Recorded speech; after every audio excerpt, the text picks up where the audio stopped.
जय श्री राधे। श्री हरिवंश राधा वल्लभ लाल की जय। हरिवंश महाप्रभु की जय। परम पूज्य गुरुदेव महाराज की जय। समस्त संतन हरिभक्तन की जय। समस्त गुरुअन आचार्यन की सदा जय हो।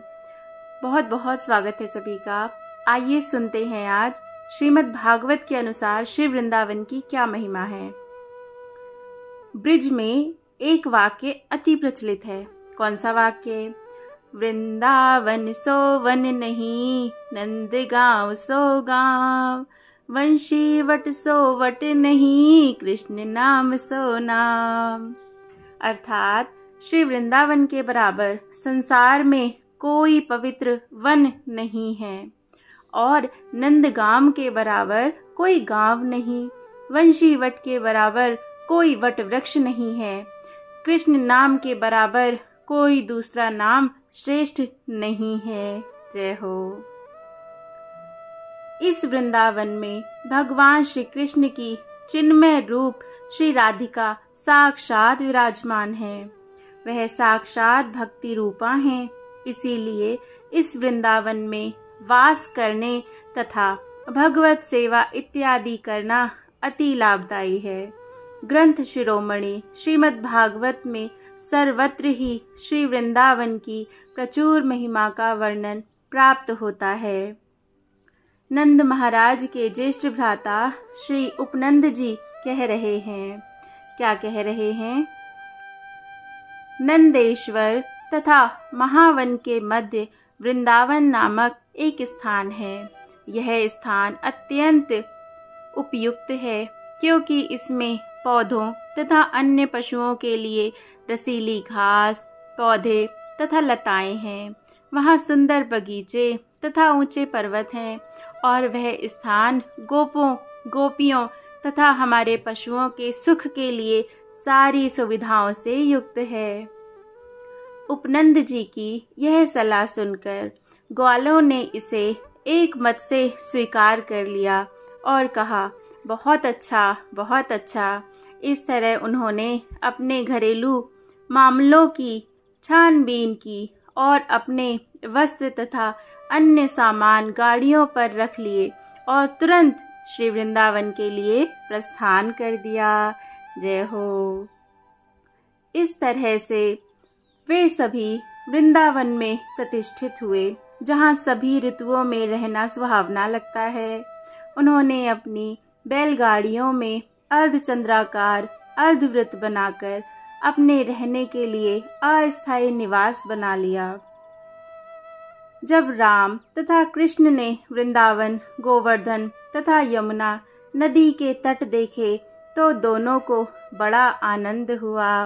यहाँ राम अर्थात बलराम जी। जय जय श्री राधे।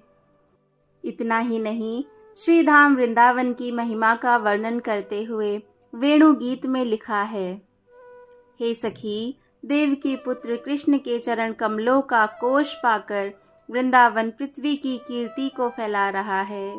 यह मोर गोविंद की वंशी सुनते हैं तो वे मस्त होकर नाचने लगते हैं और जब अन्य प्राणी उन्हें पर्वत की चोटी से इस तरह नाचते हुए देखते हैं तो वे भी सभी स्तब्ध रह जाते हैं। स्वयं वसुदेव गोस्वामी जी परम पुलकित होकर वृंदावन की पुनः पुनः प्रशंसा करते हैं। क्या कहते हैं प्रशंसा में? अपने सिर पर मोर पंख का आभूषण, अपने कानों में नील कर्णिकाकार फूल, स्वर्ण जैसा चमचमाता पीला वस्त्र तथा वैजंती माला धारण किए भगवान कृष्ण ने सर्वश्रेष्ठ नर्तक का दिव्य रूप प्रदर्शित करते हुए वृंदावन के वन में प्रवेश करके अपने पद चिन्हों से इसे रमणीक बना दिया। उन्होंने अपने होठों के अमृत से अपनी वंशी के छेदों को भर दिया और ग्वाल बालों ने उनके यश का गान किया। इसीलिए वृंदावन को छोड़कर श्री कृष्ण कदापि अन्यत्र गमन नहीं करते हैं। वृंदावन परित्यज्य पाद एकम न गच्छति, अर्थात वृंदावन को छोड़कर मैं एक भी कदम बाहर नहीं जाता हूँ। जय हो। जय जय श्री राधे। श्री राधे। अब बहुत बहुत सुंदर हम बात सुनेंगे। क्या? ब्रिज भूमि शाश्वत है।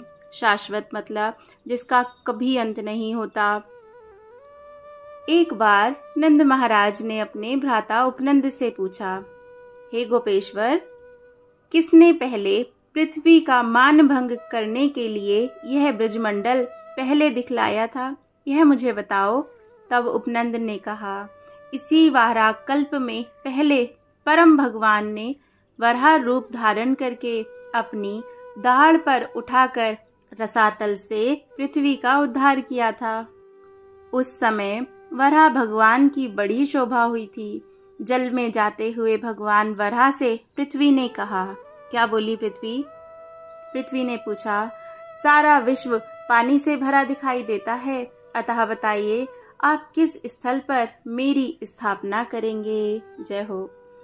भगवान वराह बोले, जब वृक्ष दिखाई देने लगे और जल में उद्वेग का भाव प्रकट हो, तब उसी स्थान पर तुम्हारी स्थापना होगी। तुम वृक्षों को देखती चलो। पृथ्वी ने कहा, भगवान, स्थावर वस्तुओं की रचना तो मेरे ही ऊपर हुई है, क्या कोई दूसरी भी धरणी है, अर्थात दूसरी भी कोई धरती है? धारणमयी धरणी तो केवल मैं ही हूँ। इस पर क्या बोले भगवान? यह कहते हुए पृथ्वी ने अपने सामने जल में मनोरम वृक्ष देखे। उन्हें देखकर पृथ्वी का अभिमान दूर हो गया और वह भगवान से बोली, देव, किस स्थल पर ये पल्व सहित वृक्ष विद्यमान है? यह दृश्य मेरे मन में बड़ा आश्चर्य पैदा कर रहा है। हे यज्ञपते, हे प्रभो, इसका रहस्य बतलाइए। वराह भगवान बोले, हे नितंबिनी, यह सामने दिव्य माथुर मंडल दिखाई देता है, जो गोलोक की धरती से जुड़ा हुआ है। प्रलय काल में भी इसका संहार नहीं होता है। सनंद ने कहा, यह सुनकर पृथ्वी को बड़ा विस्मय हुआ। वह अभिमान शून्य हो गई। अतः हे महाबाहु नंद, यह ब्रजमंडल समस्त लोकों से अधिक महत्वशाली है। ब्रज का यह महात्म्य सुनकर मनुष्य जीवन मुक्त हो जाता है।